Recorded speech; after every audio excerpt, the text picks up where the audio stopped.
Welcome to the Being Resilient podcast with your host, Stephanie Olson. Hi, I'm Stephanie Olson, and I want to welcome you to the Being Resilient podcast. I want to talk about something today that's pretty heavy topic, and so I do start this with a trigger warning because we're going to be talking about sexual assault and rape. But I want to talk about something that is a current news story, but it does not, unfortunately, really follow any timeline because it's been going on for a long time. It continues to go on, and I think it's an important conversation to have. So this is the article, University of Nebraska-Lincoln's Phi Gamma Delta fraternity, or also known as FIJI, suspended through 2026. Now, they were suspended because of a 2015 rape allegation that happened from a 19-year-old fraternity member to a 17-year-old girl off campus. So that's what the actual initial allegation was. And the national organization issued the following statement.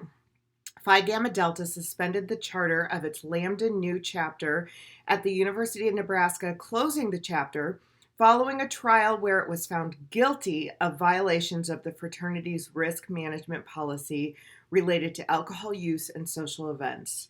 The international fraternity expects its chapters to abide by its laws and policies and holds them accountable if they are not upheld. We hold all our members to high standards of ethical behavior and will continue to do everything in our power to have a positive impact on college and community. And that statement was by Rob Caudill, the executive director of Phi Gamma Delta. So here's what I want to talk about, because this has been going on for a long time. And my understanding, and please do not quote me, but my understanding is that it's a culture in the fraternity. Now, this is very close to home because I will tell you that I was sexually assaulted, raped, in the Phi Gamma Delta, also known as FIJI, we called it the FIJI House, fraternity. And I'm going to tell you the story, and I'm going to tell you what happened to me, because I think it's important to understand that this is a culture. And this is a culture that is, clearly, if this has been happening, and I went to school a long time ago, and so if this has been happening for years and years and years, this is something that is in the DNA, essentially, of the fraternity. Now, where does that begin? Because when I hear that it is going on in other states, in other areas, this is an international fraternity, so I hear that there are things that have just kind of run through the FIJI fraternity when it comes to alcohol use, when it comes to sexual assault, when it comes to just the nature of how they treat women. There's a leadership issue, right? It's in the DNA. It's a part of the culture. And so what does that look like, and what do we do about it? So here's my story very briefly.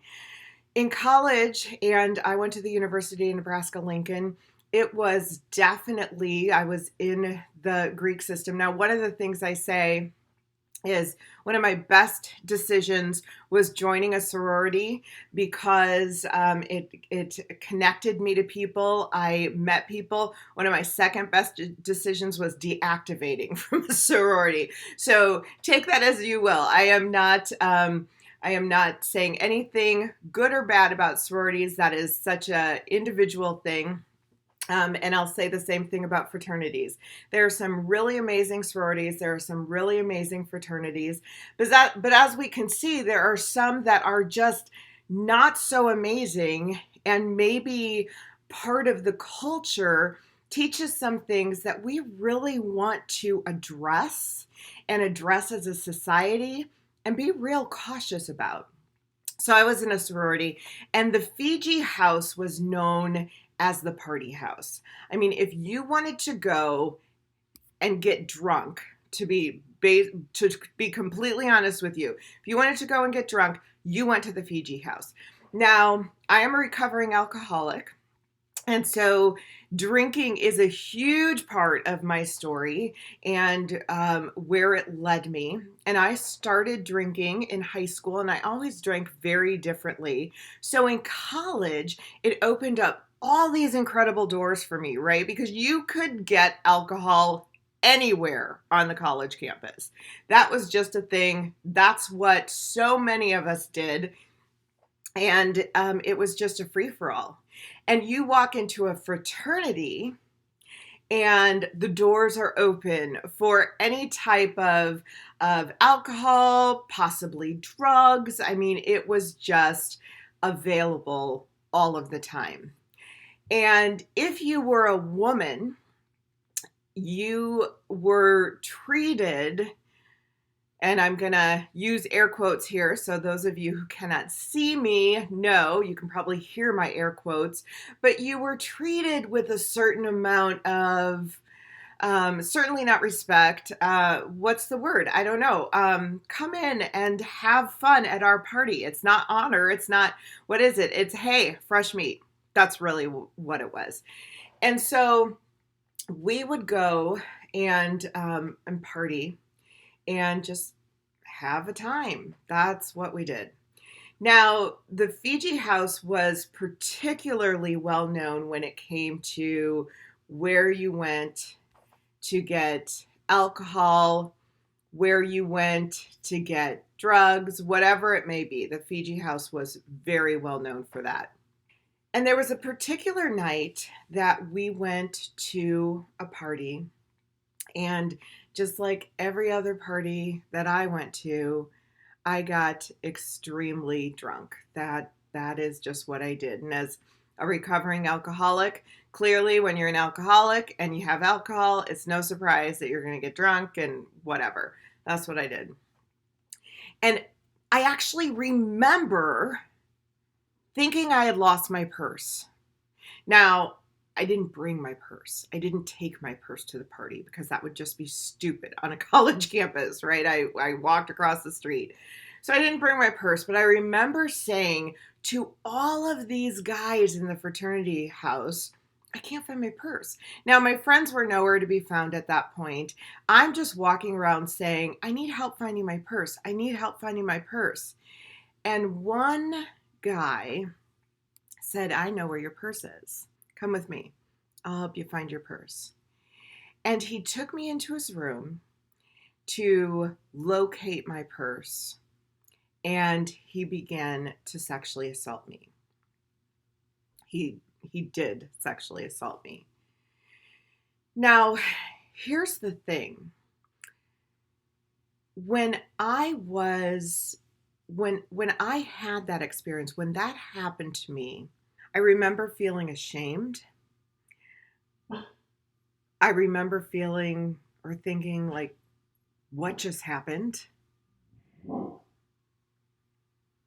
But I also remember thinking it was my fault. Not only did I not have my purse at the Fiji house, but I was drunk as a skunk. And for years, I told myself that it was my fault.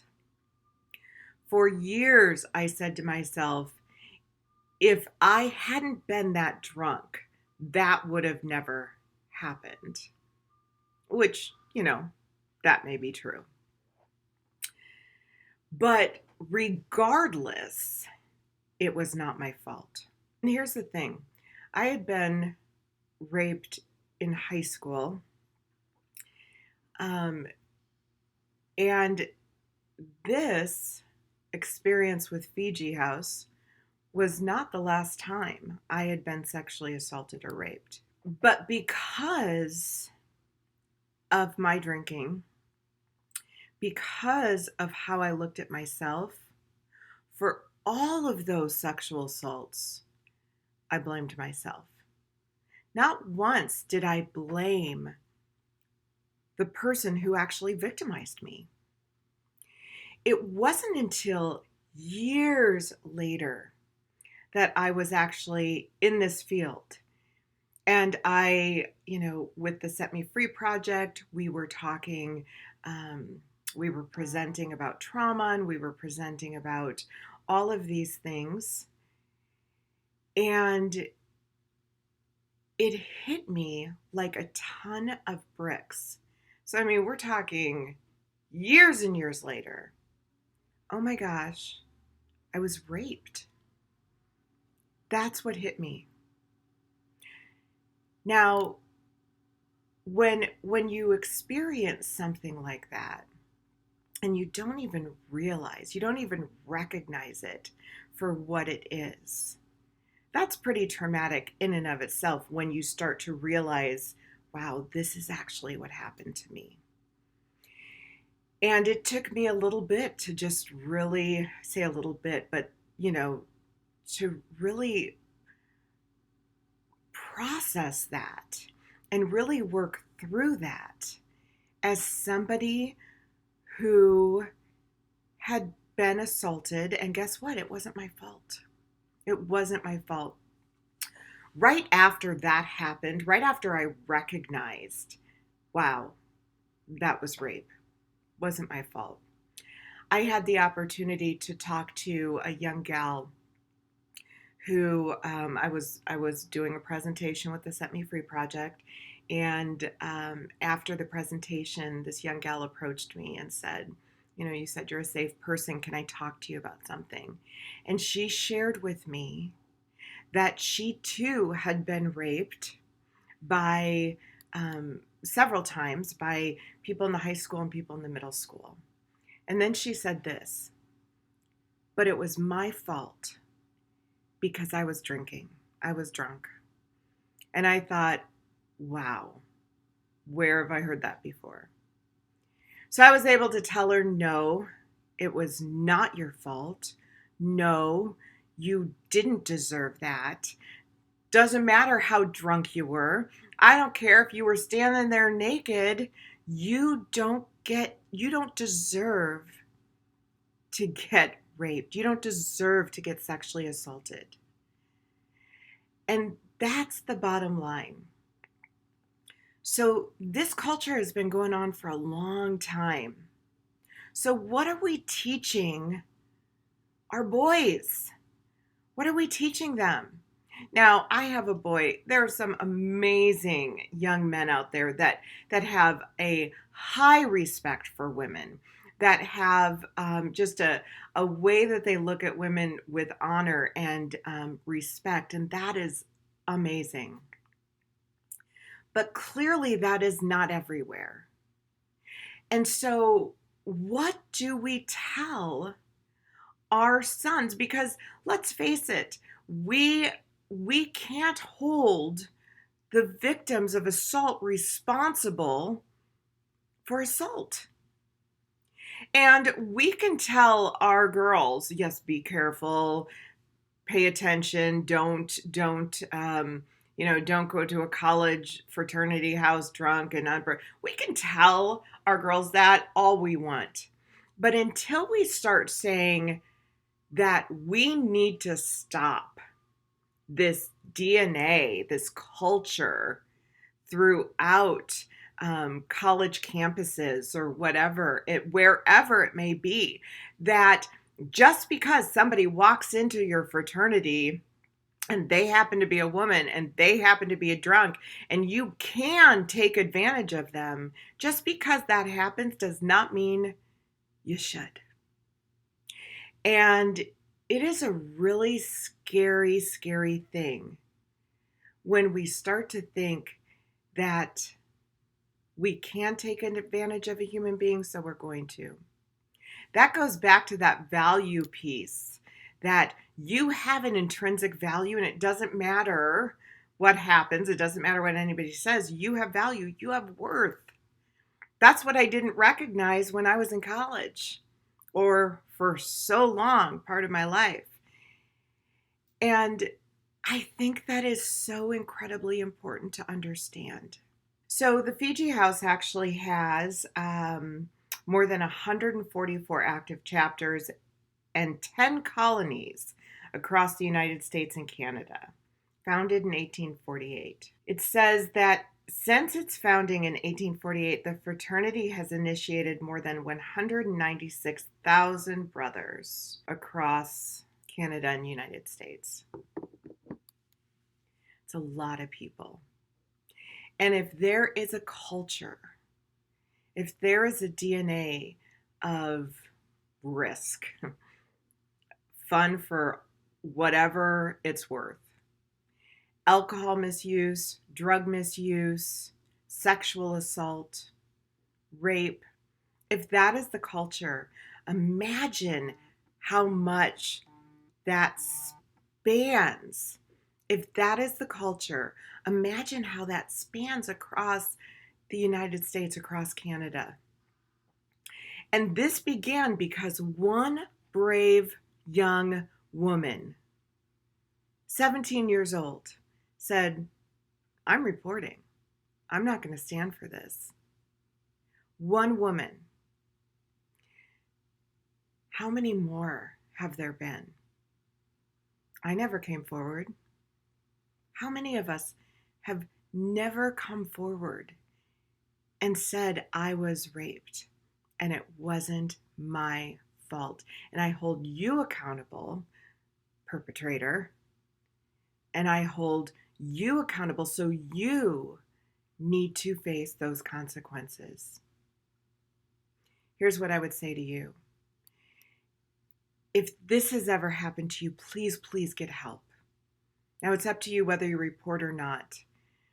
But what I will tell you is that there are people out there who understand, who have been there.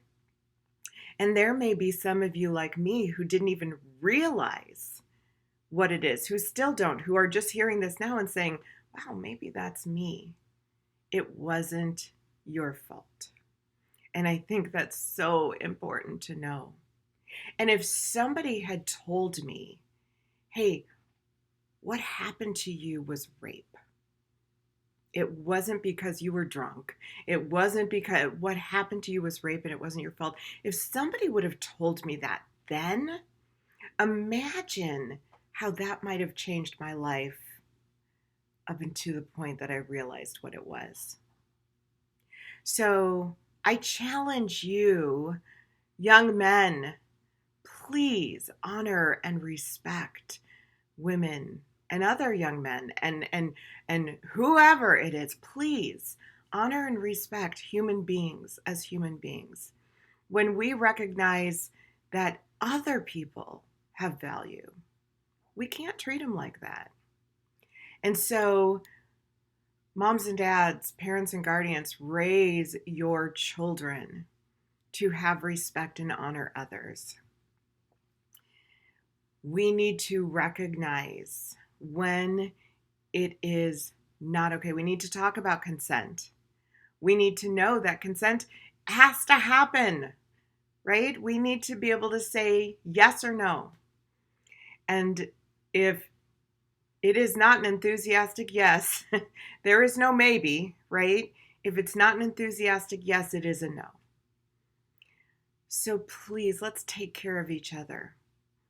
And thank you to the brave soul who reported this, who said it's not okay, who said this happened to me and I'm not going to tolerate it. Thank you to all of those brave souls who have done that.